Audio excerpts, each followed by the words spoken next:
ಒಬ್ಬನ ಬಳಿ ಹಣ ಇತ್ತು, ಆದರೆ ನೆಮ್ಮದಿ ಇರಲಿಲ್ಲ.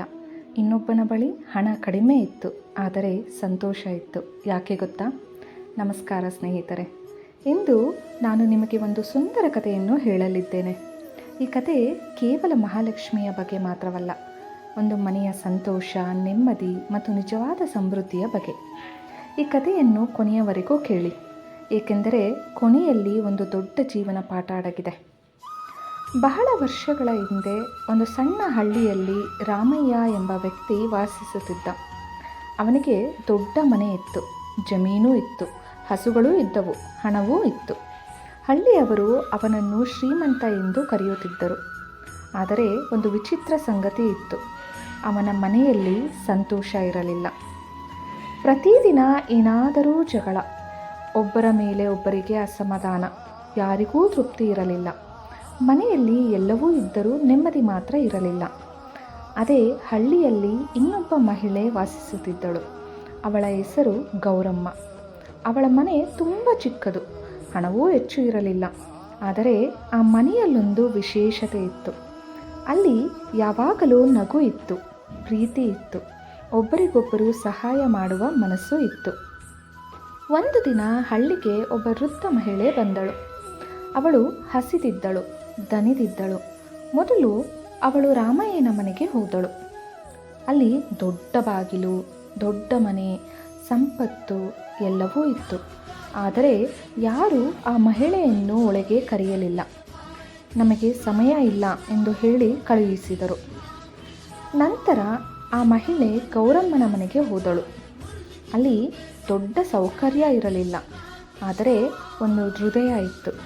ಗೌರಮ್ಮ ತನ್ನ ಮನೆಯಲ್ಲಿದ್ದ ಸ್ವಲ್ಪ ಆಹಾರವನ್ನು ಆ ಮಹಿಳೆಯೊಂದಿಗೆ ಹಂಚಿಕೊಂಡಳು.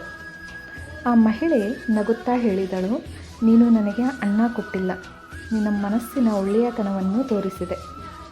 ಮುಂದಿನ ದಿನದಿಂದ ಹಳ್ಳಿಯಲ್ಲಿ ವಿಚಿತ್ರ ಬದಲಾವಣೆಗಳು ಆರಂಭವಾದವು.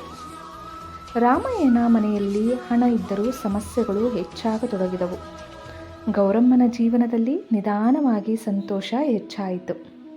ಒಂದು ದಿನ ರಾಮಯ್ಯ ಆ ಮಹಿಳೆಯನ್ನು ಹುಡುಕಲು ಹೊರಟ. ಅವಳನ್ನು ಕಂಡು ಕೇಳಿದ, ನಾನು ಎಲ್ಲವನ್ನೂ ಹೊಂದಿದ್ದೇನೆ, ಆದರೂ ನನಗೆ ನೆಮ್ಮದಿ ಯಾಕಿಲ್ಲ? ಆ ಮಹಿಳೆ ನಗುತ್ತಾ ಹೇಳಿದಳು, ನೀನು ಸಂಪತ್ತನ್ನು ಮನೆಯೊಳಗೆ ತಂದೆ, ಆದರೆ ಸಂತೋಷವನ್ನು ಒಳಗೆ ಬರಲು ಬಿಡಲಿಲ್ಲ. ನೀನು ಹಣವನ್ನು ಕಾಪಾಡಿದ್ದೀಯ, ಆದರೆ ಸಂಬಂಧಗಳನ್ನು ಕಾಪಾಡಲಿಲ್ಲ. ನೀನು ಮನೆಯ ಗೋಡೆಗಳನ್ನು ದೊಡ್ಡದಾಗಿಸಿದ್ದೀಯ, ಆದರೆ ಹೃದಯವನ್ನು ದೊಡ್ಡದಾಗಿಸಿಲ್ಲ. ರಾಮಯ್ಯನಿಗೆ ತನ್ನ ತಪ್ಪು ಅರ್ಥವಾಯಿತು. ಆ ದಿನದಿಂದ ಅವನು ಬದಲಾಗಲು ಆರಂಭಿಸಿದ. ಅವನು ಜನರೊಂದಿಗೆ ಪ್ರೀತಿಯಿಂದ ಮಾತನಾಡಲು ಆರಂಭಿಸಿದ, ಸಹಾಯ ಮಾಡಲು ಆರಂಭಿಸಿದ, ಕುಟುಂಬದವರ ಮಾತು ಕೇಳಲು ಆರಂಭಿಸಿದ. ಕೆಲವು ತಿಂಗಳ ನಂತರ ಅವನ ಮನೆಯ ವಾತಾವರಣ ಸಂಪೂರ್ಣ ಬದಲಾಗಿತ್ತು. ಅಲ್ಲಿ ಹಣ ಮೊದಲೇ ಇತ್ತು, ಈಗ ನೆಮ್ಮದಿಯೂ ಬಂದಿತ್ತು.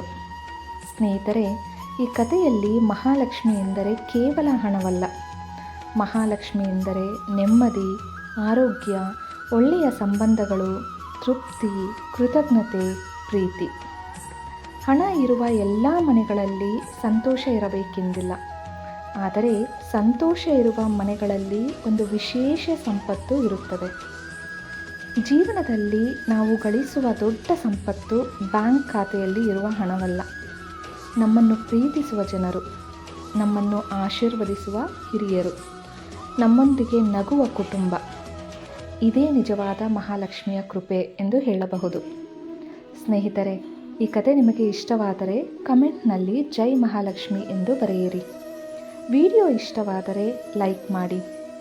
ನಮ್ಮ admire the journey channel subscribe ಮಾಡಿ. ಧನ್ಯವಾದಗಳು.